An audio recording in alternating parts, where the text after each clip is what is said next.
Hello guys, this is Roberto Zanon and today's episode is very special. Let me tell you why. First of all, I got this new blackboard behind me to make all these videos a bit more visual and easier for you to see and understand. Secondly, I'm going to talk to you about my financial achievements of 2016 to inspire you a bit and give you a full information about the whole thing. And third, I'm going to talk to you about my financial goals for 2017. So let's not take it any further, let's start immediately. First of all, let me tell you that 2016 was a very nice year for me, financially wise.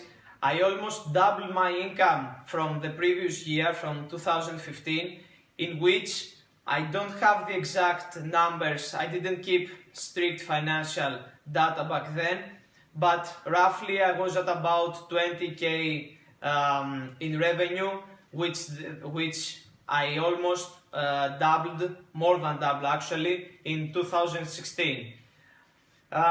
One important aspect here is that in 2015 I also was in debt because financially I was a bit illiterate, let's say. I was making some money, a few money, but because my management was terrible, I almost was spending more than I was making. So it makes total sense not to have any savings for 2015. In 2016, all that changed. I made 45k, as you can see here.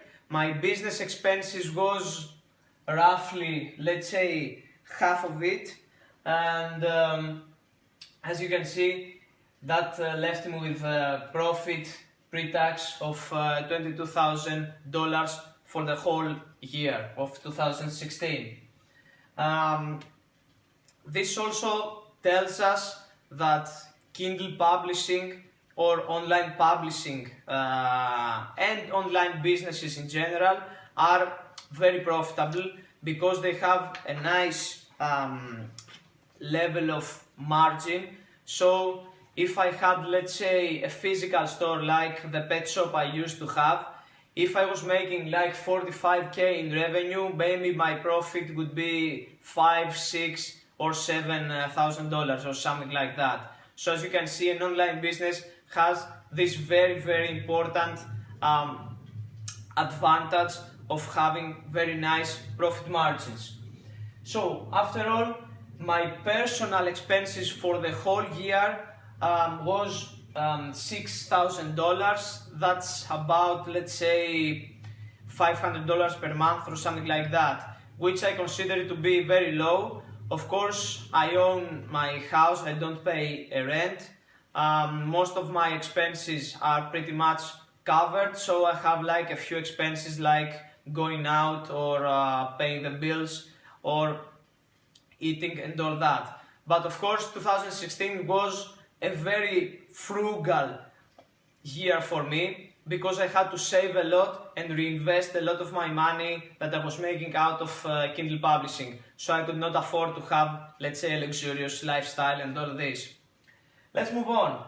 So, my savings for 2016 were 16k, assuming again that there's no tax. Of course, it's lower than that actually, but this is the money I would be able to save and have in my pocket if I didn't have to pay all this tax, which again is a pretty nice number considering that here in Greece where I live, for someone to save $16,000 for the whole year would mean a lot. I mean, the average salary here in Greece should be about $800 or something like that per month. So imagine how hard it would be for a guy or a girl to save all this money. Of course, the more revenue you have, the more profits you have, the easier it is to save, which is something I talk about very much in all my articles. Okay, so about the business. let's see the return on investment, which was almost 95%. What this means? This means that for every dollar someone would invest in my business, on my online businesses, he would be able to take back almost $2. This is very, very important because most of the times we set up a business and we don't know what the hell this business is having as a return. So I'll give you a very ridiculous example. Back in the days that I had my pet shop, I was always striving to calculate and find out what my return on investment was. I mean, I was investing, let's say, $1, but I didn't know what the hell I was doing. And for the few months that I was able to see what the return was, it was so little that it didn't even make sense to continue this business. So this number here is pretty remarkable. Remember my words, a few businesses have this kind of return on investment, and this is again something I talk about very much in all my articles that are about digital publishing. Okay, so this number here, what is that? Is the average compounding monthly growth rate. That means how much in percentage, month over month for the last year, my online businesses grew. So this number shows here that from January to December of 2016, on average, each month my business was growing at about 26%, which is again a very, very nice number. I'm going to try to get this up for 2017. I can't promise anything, of course, but this is my main focus. I'm going to talk about it a bit later. And finally, this is another interesting stat. My total working hours, and when I'm saying working, I mean all the hours I was in production, not in consumption of, let's say, articles, books, documentaries, podcasts, and all that. This is a completely different section in my productivity, let's say. So this number here, about 95 hours per month, is the net working hours in production, in actual doing something creative, trying to better and improve all my businesses. So again, this number would be much larger if I would calculate, if I was to calculate in there my whole productive hours, let's say. But I think the most important thing for this metric is this one. Consequently, out of this, if I divide, let's say, my working hours with the average profit of each month, that would give me for the whole year an average of about $20 per hour worked. So let's say this could also be my working hour worth.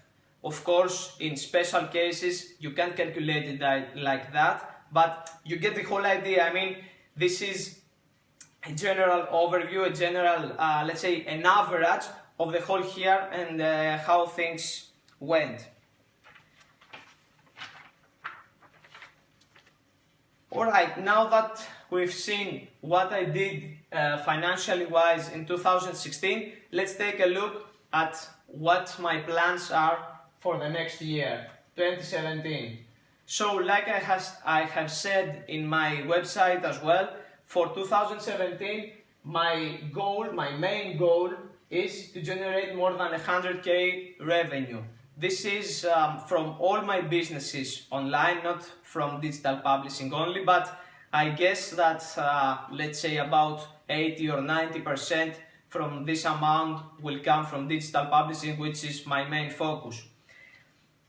Again, I think this is going to be very easy, to be honest. To be exact, I'm projecting like something 200 or 300k for 2017. Of course, I'm going to update you every month about this, but I think the 100k is going to be fairly easy because considering that in 2016 for the most part I didn't know what the hell I was doing with digital publishing. I mean, a lot of inefficiencies and errors, mistakes, and money spent without having a good return on this investment. I almost made half of this, like $45,000 that I'm saying here. So I think 100k should be fairly easy, but we'll see about it. Now this was my main goal, my main focus, my main financial focus for 2017, but in order to be effective, you know that every goal which is indirect, I mean, I can't really do something in particular to achieve this goal, has to be divided in sub-goals, some, like I want to say, direct goals. So let me give you an example about this to distinguish between the two. Let's say that you want to lose like 20 pounds of weight. This is a nice goal and a goal that you should have, let's say, but it's not directly at your hand. What I mean by that is that you can't just say, I will lose 20 pounds, because this is the chemistry of the body, it's about psychology, it's about stress, it's about a lot of different factors. But a target that is very specific and very direct and 100% in your hand is this. I will eat, let's say, 1,000 calories per day, or I'm going to exercise for an hour per day, or using my watch, I'm going to monitor my heart rate for a month or a period, or a specific period, and then I will try to, I will monitor my heart rate and see how well I'm doing. So always try to have direct goals, goals that you can affect immediately, directly. Okay, so bringing me to my next point, my first sub-goal about my Kindle publishing business is to have 50k subscribers or more in my pen author name.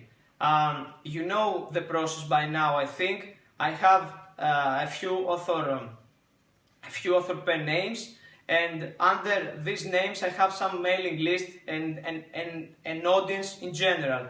So my first sub-goal for 2017 is to grow this list beyond the 50k subscribers mark, which is a nice goal, a pretty stressful, let's say, in a good sense, goal, and I am positive I'm going to be there. At this moment I have about 9 or 10,000 subscribers, and this list is growing day by day. Secondly, for my KDP, my goal is to publish more than 20 new full-length stories in the following year. And considering my rhythm up to now, which is about, let's say, 2 new stories per month, I think this is achievable.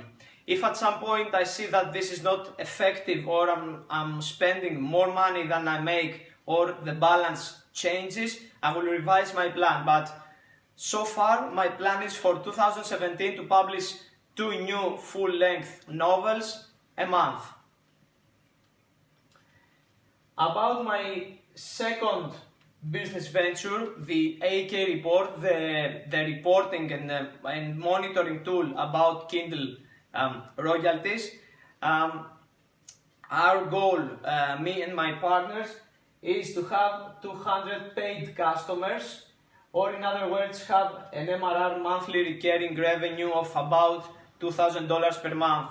This, as a number, will allow me and my partner to have let's say, the minimum salary, monthly salary, that will allow mostly him to leave his job, to quit his job, and devote more of his time in this project. At this moment we are about 40 or 50 paid subscribers, so we're 25% there, but I'm fairly positive that in 2017 we'll achieve this number. let's move on. About the Project Be Best, the site that you're watching this video now, my goal is not some, let's say, big or very important goal. It's the same goal I had in 2016, and that is to publish one new article per week. This is a bit not easy exactly, but it's within my comfort zone. This website is not my main focus for this period. I'm always trying to give as much value as I can, but my main focus, let's say 80 or 90% of my willpower and my energy and my time goes in digital publishing, because this is the main revenue stream for me. Of course, I will try to present my work through projectbebest.com in an even better, more way, and that's why you are seeing this video today, because I decided that some of my videos would worth to have it in a video format as well, because they are easier to digest and get the whole idea across instead of let's say reading 2,000 words. And finally, my last goal for 2017 is not exactly a financial goal per se, but it derives from, let's say, my financial status, because it is to move a new place in 2017, a bigger, more luxurious place, maybe with a swimming pool and something like that. To be honest, my house is nice. It's okay. It's a cozy little house. I don't have much complaint about it. I like it actually, but unfortunately I can't really stand the neighborhood, my neighbors, and the whole mentality around here that everyone is coming from a, let's say, poor background, not much money, not very ambitious. They always try to focus on the problems, not on the solutions. It's a completely different mindset than the one I have built in the last couple of years. So it kinda affects me in a negative way, let's say, to step out my door or my window and see all this negativity and all this non-productive time around me, let's say. So for 2017, I will try to do my best to increase my revenue as much as possible in order to have the opportunity to move into a new place. According to my calculations, I wouldn't want to spend more than 5 or at maximum 10% of my monthly revenue into the new home. So let's say this cost should be something around $500 or maybe $1,000 per month at maximum. I promise that I will update you in all these goals in 2017. You will get all your updates in your email or in this channel. And if you haven't already done this, please push the button below, subscribe at this channel, Project Be Best, and you will be notified whenever we have a new video about wealth, productivity, and self-improvement. Until the next time, take care.